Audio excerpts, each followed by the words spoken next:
Hi అండి, అందరికీ నమస్కారం. నేను మీ వేణుగోపాల్ రెడ్డి ఫ్రమ్ జోష్ ఇన్నోవేషన్స్ ప్రైవేట్ లిమిటెడ్, జోష్ institute of foreign languages and జోష్ ఓవర్సీస్ కన్సల్టెన్సీ. తెలంగాణలో నూతన విద్యా విధానం 2025 నుంచి ఇంటర్ ఉండదు. సో ఈ కాన్సెప్ట్లో దేశంలోని మెజారిటీ రాష్ట్రాలు నూతన విద్యా విధానాన్ని అమలు చేస్తున్నాయి. తెలంగాణ రాష్ట్రంలో నూతన విద్యా విధానం అంటే నేషనల్ ఎడ్యుకేషన్ పాలసీ 2020 అమలవడం లేదు. ఈ క్రమంలో తెలంగాణ రాష్ట్రంలో కూడా ఈ విద్యా విధానాన్ని తీసుకురావాలనేందుకు ప్రయత్నాలు ప్రారంభించారు రేవంత్ రెడ్డి సర్కారు. రేవంత్ రెడ్డి విద్యాశాఖ మంత్రిగా కూడా ఉన్నారు. నూతన విద్యా విధానాన్ని అమలు చేసేందుకు చర్యలు ఏదైతే తీసుకుంటున్నారో ఈ విద్యా విధానం ద్వారా ఇంటర్మీడియట్ అనేది ఇక మనకు ఆ పేరుతో ఉండదు. ప్రస్తుతం తెలంగాణ రాష్ట్రంలో 5+2+3+2 విద్యా విధానంలో అమల్లో ఉంది. కాగా వచ్చే ఏడాది 2025లో నూతన విద్యా విధానం రాబోతుందన్నమాట. 5వ తరగతి వరకు ప్రీ ప్రైమరీ, 8వ తరగతి వరకు అప్పర్ ప్రైమరీ, 9వ తరగతి నుంచి సెకండరీ విద్యా విధానం.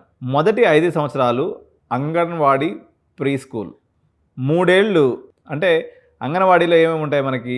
ప్రీ స్కూల్ ఉంటుంది, ఎల్కేజీ ఉంటుంది, దాని తర్వాత యూకేజీ ఉంటుంది, దాని తర్వాత 1, 2 ఇట్లా మొత్తం 5 ఏళ్ళు అయినాయి కదా.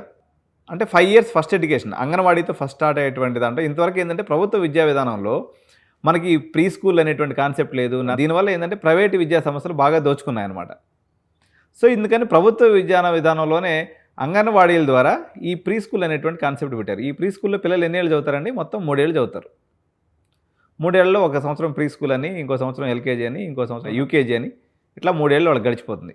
తర్వాత 1, 2 తరగతులు కూడా చదివేస్తారు. సో ఇక్కడ 5 ఇయర్స్ స్టడీస్ అయిపోతాయి. దాని తర్వాత మళ్ళీ 3 ఏళ్ళు అంటే 3, 4, 5వ తరగతులు ఉంటాయి. దాని తర్వాత మరో 3 ఏళ్ళు అంటే 6, 7, 8 తరగతులు ఉంటాయి అన్నమాట. చివరి 4 ఏళ్ళు 9, 10, 11, 12 ఇది క్లబ్ చేసేస్తారు. ఇంతకుముందు ఏంటంటే 9, 10 స్కూల్ అనేవాళ్ళు, 11th and 12th కాలేజ్ అనేవాళ్ళు. ఇప్పుడు ఈ 4ని ఒకే అంబ్రెలా కిందకి తీసుకొచ్చారు. కేంద్ర ప్రభుత్వం తీసుకొస్తున్నటువంటి నూతన విద్యా విధానం ద్వారా ఇంటర్మీడియట్ ప్రత్యేకంగా ఇక అనేది ఉండదు. ఇంటర్ విద్యా విధానం వేరువేరుగా ఉన్నాయి, కానీ నూతన విద్యా విధానం వల్ల ఇంటర్మీడియట్ అనేది వేరుగా ఉండదు. నూతన విద్యా విధానం ద్వారా సర్కారుపై అదనపు భారం తగ్గడంతో పాటు డ్రాప్అవుట్స్ కూడా తగ్గేటువంటి అవకాశం ఉందనేటువంటిది ప్రభుత్వం భావిస్తుంది.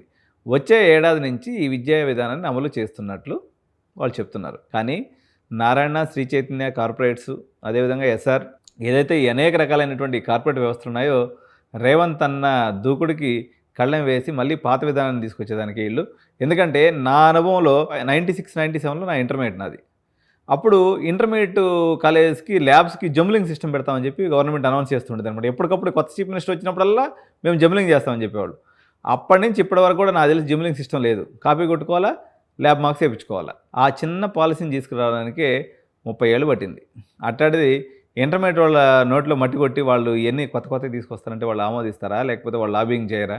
కాబట్టి ఇదంతా మనం ఆశ పెట్టుకోవాల్సిందే తప్ప ఓన్లీ 10% మాత్రమే అమలయ్యేటువంటి అవకాశం ఉంది. ఏడుకొండల వాడి దయ వల్ల జరిగి ఈ ఇంటర్మీడియట్ విద్యా వ్యవస్థ జనాల్ని నాశనం చేసేసింది మొత్తం తెలంగాణ రాష్ట్రాన్ని కానీ ఆంధ్రప్రదేశ్ రాష్ట్రాన్ని కానీ. ఈ విద్యా వ్యవస్థ పోయి ఆంధ్రప్రదేశ్లో ఎట్టాగో పోయే అవకాశం లేదు. ఎందుకంటే నారాయణ గారే 3rd పొజిషన్లో ఉన్నాడు గవర్నమెంట్లో. ఈ ఆడ ఇంటర్మీడియట్ చేస్తే ఆయనకి ఎందుకు ఇది చేసుకుంటాడు. కాబట్టి రేవంత్ కూడా అదే తానులో మొక్క. మరి ఏం చేస్తాడో ఈ నిబద్ధత ఏందో చూడాలి. అందరూ కూడా ఛానల్ సబ్స్క్రైబ్ చేయండి. ఈ వీడియో మీద అభిప్రాయాలని కామెంట్స్ రూపంలో తప్పకుండా తెలియజేయండి. Thank you so much. By by.